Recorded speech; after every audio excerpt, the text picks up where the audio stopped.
국민의힘, 친윤계라는 암덩어리를 도려내지 않으면 당은 소멸합니다. 이재명 대통령의 지지율이 거침없는 상승세를 보이고 있습니다. 7월 첫째 주 기준 리얼미터 조사에서 그의 국정수행 지지도는 62.1%를 기록했습니다. 취임 후 4주 연속 상승세이며 전 연령과 지역에서 과반 이상의 지지를 얻고 있습니다. 더불어민주당 지지율 역시 53.8%로 고공행진 중입니다. 반면 국민의힘은 28.8%로 30% 선도 무너졌습니다. 참담한 현실입니다. 왜 이런 일이 벌어졌습니까? 왜 이토록 민심이 등을 돌렸습니까? 답은 분명합니다. 아직도 계엄령과 탄핵이라는 역사의 참화를 낳은 그 세력, 바로 친윤계가 국민의힘 요직을 장악하고 있기 때문입니다. 정권은 이미 무너졌고 대선은 참패했습니다. 그런데도 그들은 반성은커녕 혁신을 가로막고 당 쇄신의 걸림돌로 남아있습니다. 이준석의 말처럼 당의 주인이 국민이 아닌 개파라는 비극은 여전히 현재 진행형입니다. 안철수 의원이 당을 살리겠다는 각오로 혁신위원장직을 수락했습니다. 그러나 혁신의 문턱에서 친윤계라는 거대한 벽에 가로막혔습니다. 안 의원은 목숨이 위태로운 환자의 수술 동의서에 끝까지 서명하지 않는 안일한 사람들이라며 비대위의 무책임을 통렬히 비판했습니다. 혁신의 시작인 인적 쇄신을 합의조차 하지 못한 정당이 어떻게 민심을 얻겠습니까? 안 의원은 결국 칼을 들기로 했습니다. 혁신위원장이 아닌 당대표로 나서겠다는 결단은 그만큼 현재의 당이 얼마나 절망적 상황인지 말해주는 방증입니다. 한동훈 전 대표의 발언도 주목해야 합니다. 그는 최근 유튜브 방송에서 극우 유튜버들이 보수 정치를 망치고 있다며 직격탄을 날렸습니다.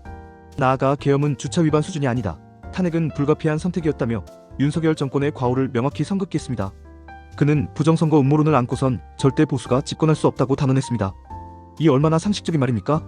그런데 친윤계는 지금도 계엄은 과오가 아니었다. 탄핵은 잘못됐다. 윤 전 대통령과 절연은 없다며 당을 지키겠다고 나섭니다. 정작 이들의 존재 자체가 당 몰락의 상징임에도 말입니다. 정치란 변화의 생명입니다. 정당이 변하지 않으면 죽습니다.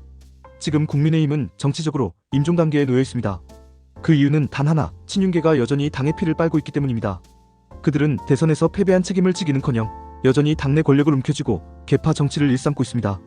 이제는 도려내야 합니다. 정치 생명 연장의 꿈을 버리지 못한 그들 때문에 당 전체가 사라질 위기에 놓여 있습니다. 이쯤 되면 친윤계라는 말은 개파가 아니라 암세포에 가깝습니다. 이 암세포를 도려내지 않으면 국민의힘은 더 이상 회생의 기회가 없습니다.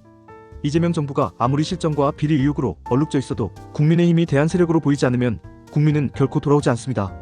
지금의 보수는 오직 상식과 책임, 그리고 개혁으로만 민심을 회복할 수 있습니다.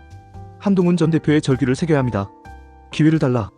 국민의힘을 중도서민 중심의 책임있는 정당으로 바꾸자는 호소는 단지 한 정치인의 메시지가 아닙니다. 그것은 상식적인 국민이 정치에 바라는 마지막 희망입니다. 그리고 안철수 의원의 외침도 되새겨야 합니다. 메스가 아니라 칼을 들겠다는 그의 결심은 국민의힘이 지금 얼마나 절박한 위기에 놓였는지를 드러냅니다. 국민의힘은 변해야 합니다. 변하지 않으면 끝입니다. 이재명 대통령이 잘해서가 아니라 국민의힘이 못해서 망해가는 현실을 더는 외면하지 마십시오. 국민의힘이 살 길은 하나뿐입니다. 계엄과 탄핵, 부정선거 음모론의 늪에서 빠져나와 친윤계를 청산하는 것입니다. 그 용기를 낸다면 아직은 늦지 않았습니다.